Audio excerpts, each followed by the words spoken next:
Dos hermanos, una aventura, dos mentes, un podcast.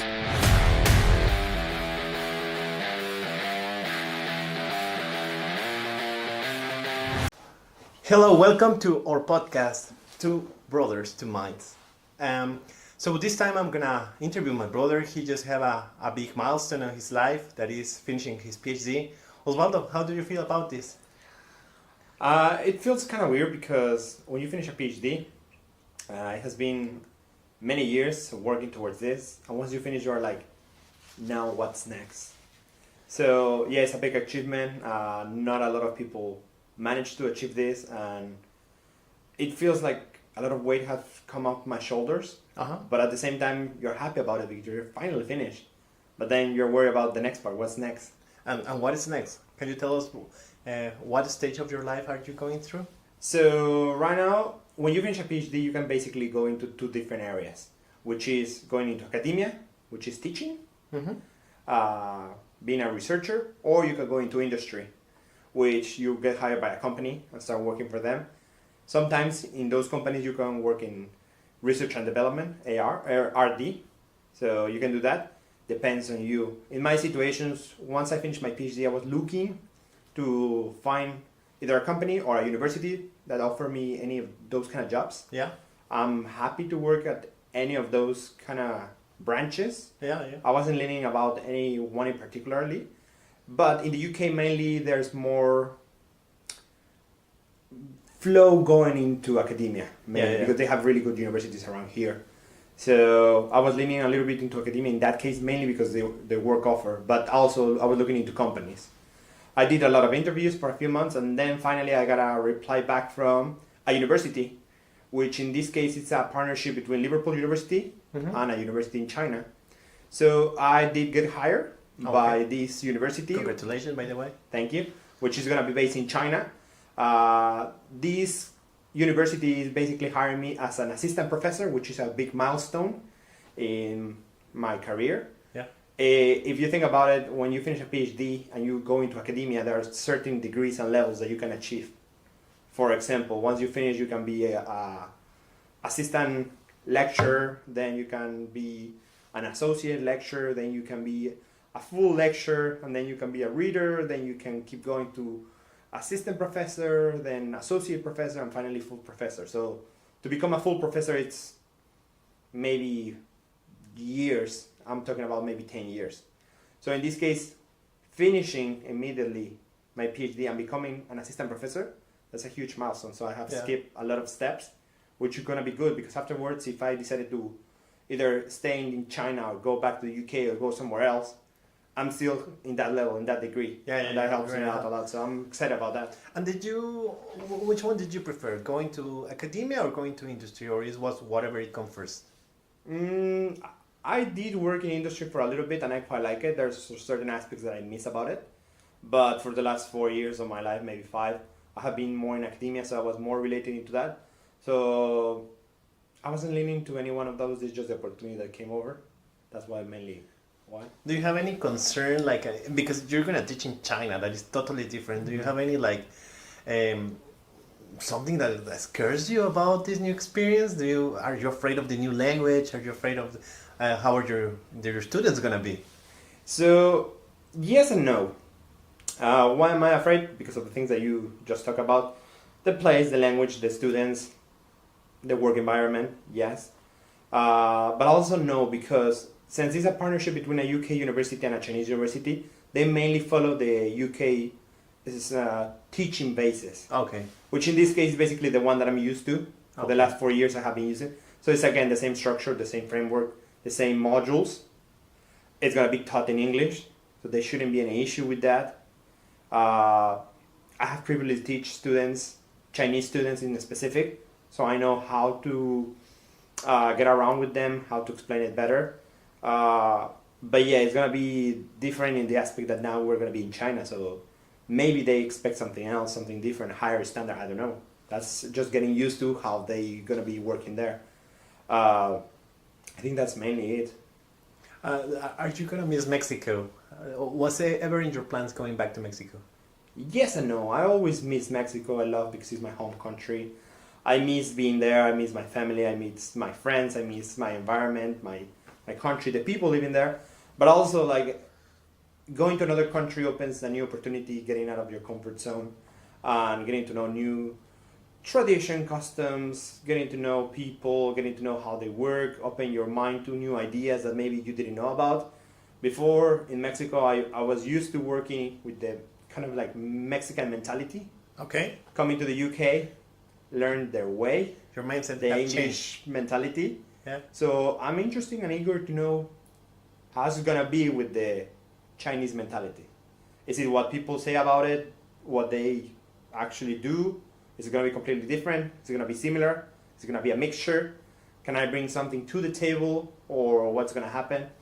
So yeah. And if you could say like any advice, if you could go back in time and talk to yourself, what advice would you give Osvaldo from the starting of the PhD? Now that you have the wisdom of the Osvaldo that have finished the PhD, what 5 advices or 3 advices would you give him?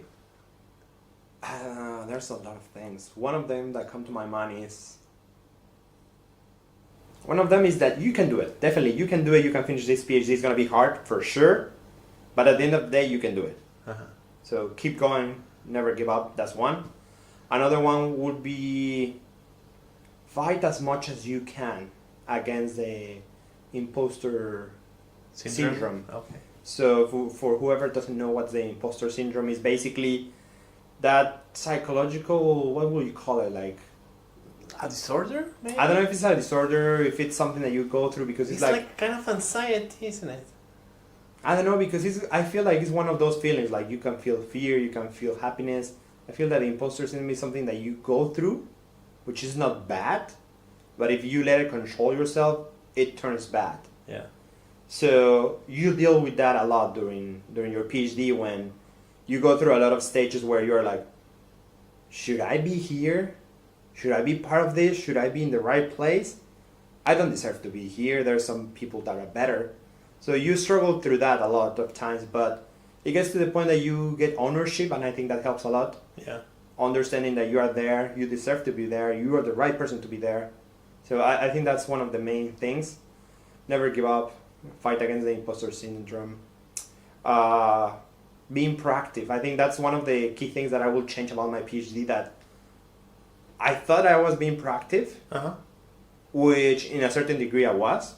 But then comparing myself to other students that I have seen doing their PhD, I find out now that I could do way more things. Okay. Let me give you an example. When I started my PhD, they told me about, like, you can write a paper if you want, a journal paper, an article. That's fine. Take your time. Don't worry about it. Now that I finished, I noticed that other people wrote 3, 4, 5 papers throughout their PhD. Well, I just wrote 3, 2. Yeah.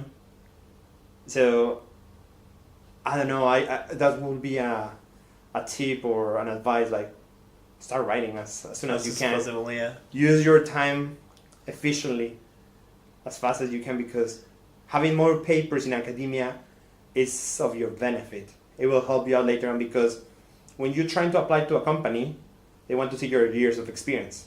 But when you apply in academia, they want to see how many papers you have. Yeah. It doesn't matter if you have experience with a lot of things, or you know how to work with certain machines, softwares, or whatever. They want to see it in papers. Papers equal experience in academia. So if I go there and I apply for a job and I have 10, 20, 100 articles, they're going to love it. If I go there without any articles, they're going to question me. Yeah, exactly. So that's something that they don't tell you. So that will be something, be proactive. A lot of my mates, they went on internships, they went into summer schools, they went into conferences that nobody told me. Yeah. That is not their fault. It was partially my fault, because I should have been out there, ask what else can I get out of my PhD, or try to knock on doors like, hey, can I do this? Can I do that? Can I participate on this event? But I'm like, if I was having that mindset, like, if it's not required for my PhD, I wouldn't do it. I wouldn't do it. I'm fine. Plus, yeah, a lot of things happen, but pretty much. Yeah. A last one? The last one, what would it be? Do a lot of networking. That helps a lot. Yeah. Because at the beginning you don't know anybody. Well, in my case, I didn't know anybody in my PhD. But as long as you get to know people more, you can later on get ideas, get to know people, get connections. When it's time to get a job, you can go back to those connections and start asking about it. A lot of my friends are sending me job alerts, job advertisements about certain jobs that they feel that it would be right for my research, which normally I wouldn't find, but because they were around there and we had this connection, this network, they send it to me, and that helps a lot. And there was any goal that you set yourself in the beginning of the PhD that you didn't reach it or succeed with? Any goals? Because we know that you have certain goals, but not every time it works out the way you think, so... Academically, yes. One of them was that I wanted to collaborate with a company, which partially I managed to fulfill, but not really. In the sense that at the beginning of my PhD, we were just talking to some companies, which I was going to visit, talk to them, and carry on research with them. There are companies part of a catalog that the university have, and my supervisor was working with them. But due to the pandemic, everything shut down and we didn't have those opportunities. We ended up working with just one research group, and that was it. So I didn't get a chance to expand my PhD as much as I could. And did you enjoy the whole PhD experience? Because you got the pandemic right in the middle of your PhD. How did it affect the outcome? Did it really affect it, or did you handle it well? Or yes, again, it goes back to the part of being proactive. Like, I think out of my PhD that lasted 4 years after all, with the pandemic, I honestly feel that our real experience was only 2 years. Yeah. Because 2 years was taken by the lockdown. Yeah. And then actually having 2 years of actual PhD. Don't get me wrong, throughout the first 2 years I did PhD work, but it didn't feel like it because it was everything working from home. Yeah. The other 2 years were like actually going to uni, going to the lab, doing experiments, maybe going to a conference, write a paper, that kind of experience. So going back to the question, what changed? What was it hard? Yes, it was. Was it tough? Yes, because it's one of those things that you have really good days and really bad days, and that streak could go for weeks or months, and it could be a positive thing, a negative thing. So if you're doing experiments, they're not going out the way that you want it. Yeah. It could be 1 or 2 days that it goes wrong, or it could be a week, and then something good happens and happens for a day or two. It keeps going. So overall experience, I think it was great. Did I have some really bad days? Yeah, sure. And would you advise someone to, well, if someone asks you, should I take a PhD, what advice would you give them? Should they do it? They should not do it during this time of life now? I think it depends a lot. Well, I'm thinking that we're basing about the PhD experience only in the UK. Yeah, the one you have. Because I have heard different stories from different countries. So PhDs in Germany are a little bit different. PhDs in the US are different.